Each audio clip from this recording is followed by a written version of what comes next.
آغاز کرتے ہیں۔ ہمارے ساتھ جو شخصیات موجود ہیں یقیناً کسی تعارف کے محتاج نہیں۔ پہلی شخصیت ممتاز عالم دین ہیں، ہمارے بزرگ ہیں، محترم جناب پروفیسر محمد سعید احمد خان صاحب تشریف فرما ہے۔ دوسری شخصیت ممتاز عالم دین جناب مفتی خلیل احمد یوسفی صاحب تشریف فرما ہے۔ دونوں احباب کو السلام علیکم، خوش آمدید۔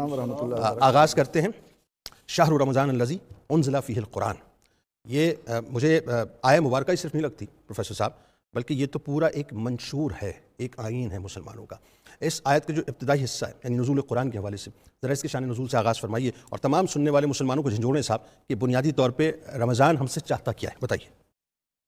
بسم اللہ الرحمن الرحیم، اللہم صلی علی محمد وعلی آل محمد وبارک وسلم۔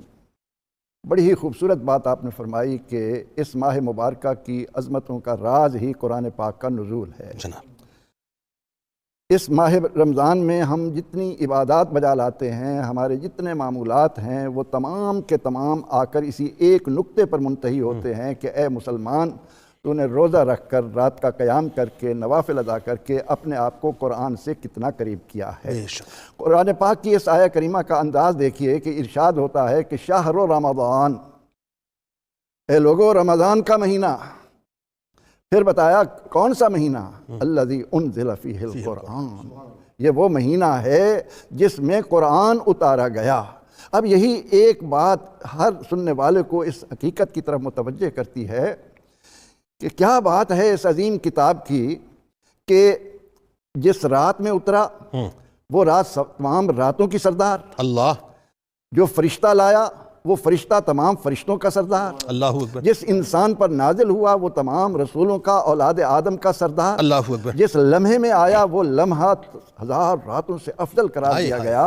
لہٰذا اے رمضان المبارک کی آمد پر تیاری کرنے والے مسلمان، اس بات کو، اس حقیقت کو ایک لمحے کے لیے اپنی آنکھوں سے اوجھل نہ ہونے دینا کہ تیری زندگی کے تمام تر زاویے کامیابی کی طرف تبھی بڑھیں گے جب تیرا تعلق اللہ کی اتاری گئی اس پاک کتاب قرآن پاک کے ساتھ مستحکم اور مضبوط ہوگا۔ سبحان اللہ، سبحان اللہ۔ اب جہاں تک ہم یہ دیکھتے ہیں کہ اس آیہ کریمہ کے شان نزول کے ضمن میں، تو یہ قرآن دنیا میں آتے آتے ایک عظیم درس پوری اولاد آدم کے لیے لا رہا ہے۔ بالکل ٹھیک۔ نبی رحمت صلی اللہ علیہ وسلم 5 سال ہو گیا تقریباً آپ کو غار حرا میں تنہائی میں وقت گزارتے ہوئے، غور و تدبر کرتے ہوئے۔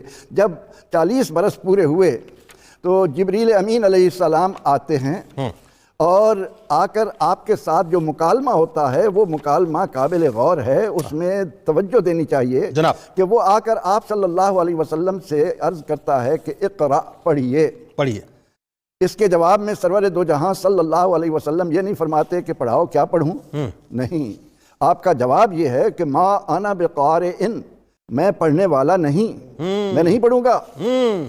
اب اس کے بعد جبریل امین علیہ السلام پوری قوت کے ساتھ حضور سید عالم صلی اللہ علیہ وسلم کو سینے سے لگاتے ہیں، پھر چھوڑ کر فرماتے ہیں اقرأ، پڑھیے۔ پڑھیے۔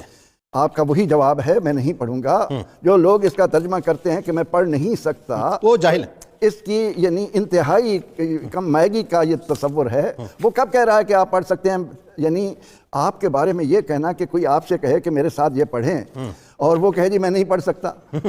تو نبی اکرم رحمت عالم صلی اللہ علیہ وسلم کے اس جواب میں حکمت کیا تھی؟ فرشتہ اگر 1000 مرتبہ بھی یہ کہتا رہتا کہ اقرا اقرا اقرا، پڑھو پڑھو پڑھو، آپ کا جواب یہی ہوتا۔ لیکن جب جبریل نے کہا کہ اقرا بسم ربک الذی خلق، اب ابتدا ہوئی۔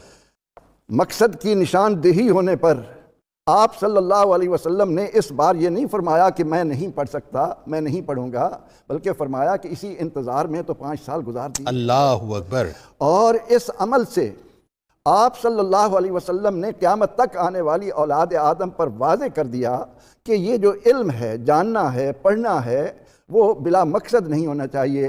حقیقی معنوں میں پڑھنا وہی ہے جو انسان کو اس کے پیدا کرنے والے کا سراغ دے، اللہ انسان کے تعلق کو اس سورہ الگ کی ابتدا ورق بننا یا سرنامہ بننا یا ٹائٹل بننا یا اس کا مین انٹروڈکشن بننا یا اس کا بنیادی مقدمہ جو ہے وہ قرآن پاک بن گیا۔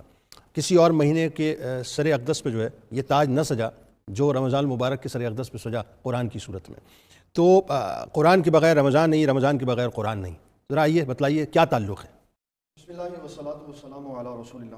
جنید بھائی، اللہ تعالیٰ جل جلالہ نے قرآن مجید کو جو رمضان المبارک میں نازل کیا نا، تو پہلے ہمیں رمضان المبارک کو سمجھنا پڑے گا۔ کہ ہمارے پاس ٹوٹل 12 مہینے اور سارے مہینے نارمل ہیں. بالکل ٹھیک. اس کو اللہ تعالیٰ نے 70 گنا پلس کر دیا. اللہ. ایک نفلی کام کرو گے تو ایک فرض کے برابر, ٹھیک. ایک فرض ادا کرو گے تو 70 فرضوں کے برابر. اللہ اکبر. اور یہ بھی سمجھانے کے لیے, یہ بھی سمجھا. اور پھر اس میں ہمیں قرآن مجید کے ساتھ جوڑ دی. اللہ. دونوں کا جو مشترک ہے وہ یہ کتاب جو ہے, اس کے بارے میں اللہ فرماتا ہے ذالک الکتاب لا ریب فیہ ھدی للمتقین. اس کا مطلوب و مقصود ہے کہ یہ تقوی سکھانے والی کتاب. اور روزہ جو ہے اللہ تعالیٰ ارشاد فرماتا ہے کتب علیکم الصیام کما کتب علی الذین من قبلکم لعلکم تتقون. کتاب بھی تقوی سکھاتی ہے اور روزہ بھی تقوی دلاتا ہے. یہ سملیرٹی. جی, یہ اس کی مشترک شے ہے کہ دونوں کا مطلوب و مقصود تقوی ہے. تقوی ہے. جب قرآن مجید کی تلاوت ہوگی تو متقی انسان ہو جائے گا, اور جب روزہ رکھے گا تو بھی اللہ تعالیٰ تقوی عطا فرمائے. سبحان اللہ. اور پھر نبی اکرم شفیع معظم صلی اللہ تعالیٰ علیہ وسلم نے 3 ادوار کا ذکر کرتے ہوئے فرمایا, دنیا کا, برزخ کا اور حشر کے میدان کا. فرمایا جس نے ان دونوں کے ساتھ تعلق جوڑا, دنیا میں روزے بھی رکھے, تلاوت قرآن مجید بھی کی, یہ اس کے ساتھ دوستی ہے, یہ اس کے ساتھ محبت ہے, پیار ہے, حسن سلوک ہے. آپ جس کے ساتھ دنیا میں دوستی کرتے ہیں وہ وفاداری کرتا. بالکل ایسا. بہت کم ایسا ہوتا ہے کہ انسان کسی سے دوستی کرے اور دل سے اس کو چاہے اور آگے سے اس کو وفاداری نہ ملے, بہت کم ہے. بالکل ٹھیک. لیکن کبھی ایسا ہو سکتا ہے کہ آگے سے وفاداری نہ ملے, لیکن یہاں نہیں ایسا کہ جس نے وفاداری کی روزے کے ساتھ, جس نے تلاوت قرآن مجید کو اللہ تعالیٰ اور اس کے رسول کی رضا کے لیے کی. بنیادی شرط یہ ہے روزہ بھی ریاکاری کے لیے نہ ہو, تلاوت قرآن مجید بھی ریاکاری کے لیے نہ ہو. امام بخاری نے حدیث لکھی, رسول اللہ صلی اللہ علیہ وسلم ارشاد فرماتے ہیں جو قاری اس لیے قاری ہوا کہ میرا نام بڑا ہو تاکہ میں قاری کہلاؤں, تو اللہ تعالیٰ کی بارگاہ میں تلاوت قرآن مجید کا کوئی ثواب نہیں ہے اس کے. بلکہ وہ تو بخاری کی حدیث پاک بھی ہے نا کہ 3 افراد کو جو کھینچ گھسیٹ دیا جائے, اس میں قاری ہے, شہید ہے, سخی ہے. تو جو بیسک شے ہے وہ ہے اللہ تعالیٰ اور اس کے رسول صلی اللہ علیہ وسلم کی رضا. تو جب انسان نے دنیا میں روزے کے ساتھ وفاداری کی, قرآن مجید کو پڑھا, تو رسول اللہ صلی اللہ علیہ وسلم ارشاد فرماتے, ابن قیم الجوزی نے لکھا اس کو کتاب الروح کے اندر, کہ جب یہ قبر میں جائے گا تو اس کے سرہانے قرآن شریف کھڑا ہوگا. اللہ. اس کے سرہانے کھڑا ہوگا, اور جب منکر نکیر آئیں گے تو یہ درمیان میں آ جائے گا اور سوال کرے گا کہ فرشتے پوچھیں گے قرآن مجید تم کدھر آئے ہو, تو یہ پوچھے گا تم کدھر آئے ہو, وہ کہیں گے ہم حساب لینے آئے, کہے گا میں بچانے کے لیے آیا. اللہ اکبر. یہ میرا پڑھنے والا تھا. میرا پڑھنا, یہ وفاداری ہے کہ آپ نے اس کے ساتھ وفاداری کی تو یہ وفاداری کرے گا. اور نبی صلی اللہ تعالیٰ علیہ وسلم نے کتنے خوبصورت پیراہن میں یہ بات سمجھائی ہے. فرمایا جس نے تلاوت قرآن مجید کی, اس کو پڑھا, جب یہ فوت ہو کے قبر میں جائے گا تو قرآن مجید روحانی صورت میں اس کے کفن کے اندر چلا جائے گا. اللہ. اور پھر قبر میں جاتے ساتھ ہی نورانی صورت میں باہر آئے گا. اللہ. اور یہ ناظرین کے لیے ہے کیونکہ رمضان میں تبدیلی ہوتی ہے زندگیوں میں اور لوگ اسلام اور دین کی طرف آتے ہیں.